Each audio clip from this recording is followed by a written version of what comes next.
We are focused on it, and NTUC is also focused on it.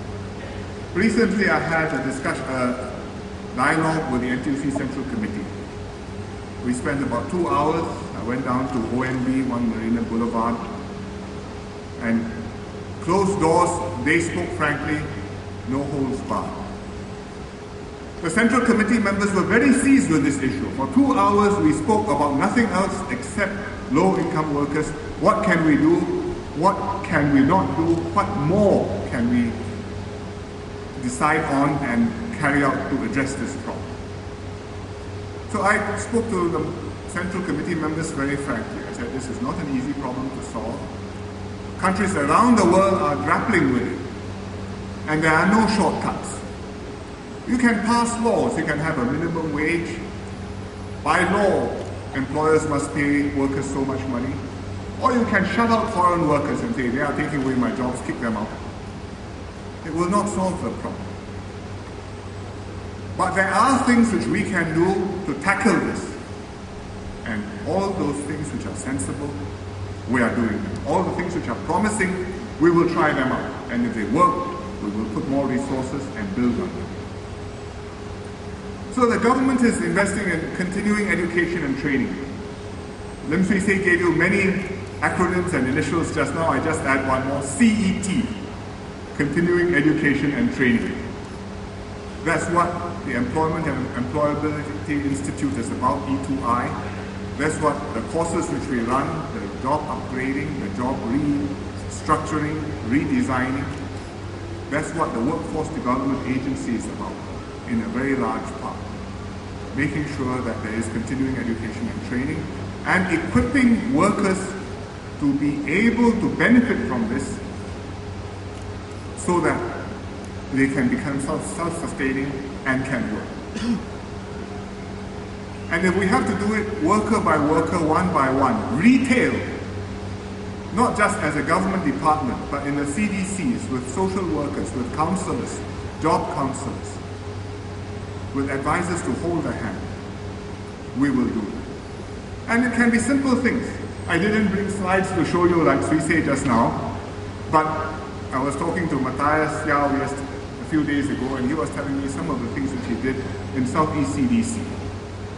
And he said, worker comes in. She was fainting on the job, couldn't hold her job. So talked to her. Turned out she was poor, a fat child. Said she was supporting her child, so she ate rice and soya sauce. Was malnourished, no energy, so couldn't hold her job down. So the counselor took her down to Fair Price, showed her what was there, advised her, gave her a $50 voucher and said, well, you see this $50 voucher, you can buy this, and it's affordable. It turned out she was a good cook, so when she cooked it, it's palatable, so her nutrition improved. She was able to hold down her job. Now she's okay. Another person came in, couldn't get a job. They looked at him up and down, said, you need to spruce yourself up a little bit. So helped him buy a pair of more presentable shoes. Presents himself well, and E2I also does this, helping workers to present themselves. He found a job. Another lady came in, a senior citizen, wanting a job, couldn't find a job. So encouraged her to get a bottle of hair dye. Dyed her hair, gave her self-confidence. She worked. And the employer was happy with her. So these are things which are laborious, take time, one by one.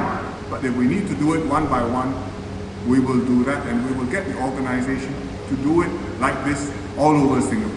All the CDCs, all the advisors, and we will reach as many of the workers as we can. We also have workfare, or officially called Workfare Income Supplement, for low-income workers up to $1,500 salary. So far, 300,000 low-wage workers have received this, and they've got $300 million paid out this year, an average of $1,000 per person. It's a very big help to supplement their income and their CPF savings. And also it's a way to encourage employers to hire locals. Because if you hire a foreign worker, you don't get the work fare. If you hire the foreign worker, you pay the government foreign worker levy. But if you hire a Singaporean, you get the work fare. So the difference between not paying $200 of foreign worker levy and receiving $200 of work fare, altogether is $400 of difference, biased incentive for employers to hire Singaporean workers. That's a lot of money. And I think that's a big help to workers. The NTUC is also doing many things: job creation, skills upgrading, helping contract workers to secure their CPF, medical benefits and training.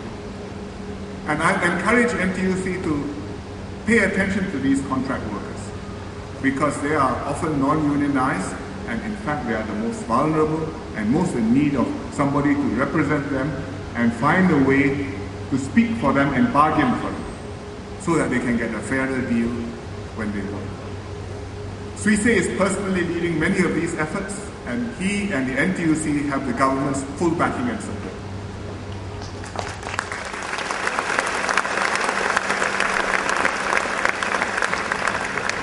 So we will work harder, and he will work even harder still. Better, betterer, betterest.